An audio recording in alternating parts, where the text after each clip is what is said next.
A man was killed by his wife's first husband and son. The name of the deceased was Abdul Haq. Police arrested all three of them in the incident. Incident occurred at Kalapania area under Sonamura police station.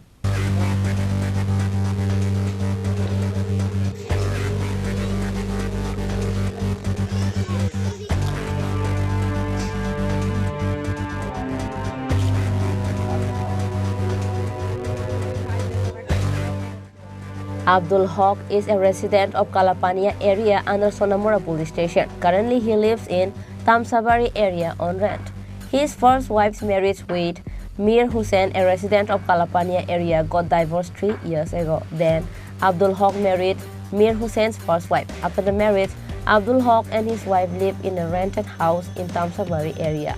On Thursday night, Abdul Haq went to his elder brother Jamal Haq's house for dinner in Kalapania area. Taking an invitation from his elder brother's house, Abdul took a bike and left for Tamsa's rented house. After coming in front of Mir Hossain's house, Mir Hossain and two others blocked Abdul's road and stabbed him with a sharp object. আমাদের কাছে গতকাল রাতে একটা information আমরা পাই যে কালাপানিয়াতে আব্দুল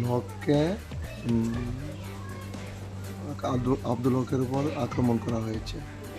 এই খবরের ভিত্তিতে আমরা আসার পর জানতে পারি যে গতকাল আব্দুল হক তার ভাইয়ের বাড়িতে নিমন্ত্রণ খাওয়ার জন্য এসেছিল। যাওয়ার পথে মীর হোসেন, তার ছেলে সহ উমর সানি তিনজনে মিলে তার উপর আক্রমণ করে এবং এই আক্রমণের ফলে গুরুতর আহত অবস্থায় তাকে হসপিটাল নেওয়া হয় এবং যাওয়ার পথে তার মৃত্যু হয়। এই বিষয়ে আমাদের তদন্ত চলছে। কেউ কি গ্রেপ্তার হয়েছে? তিনজনকে আমরা এই কেসে আটক করেছি, মীর হোসেন, মনির হোসেন, উমর সানি। কি কারণে হতে পারে মানে ঘটনার সূত্রপাত এখন প্রাথমিকভাবে কি জানলেন?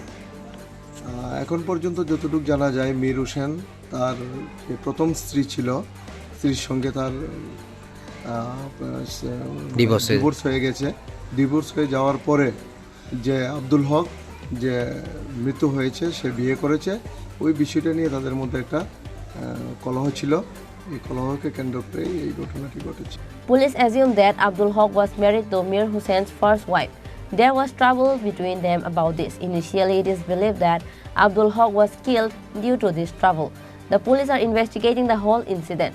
Now, let us see what mystery comes out in the police investigation. Bureau Report, Chini Khorang.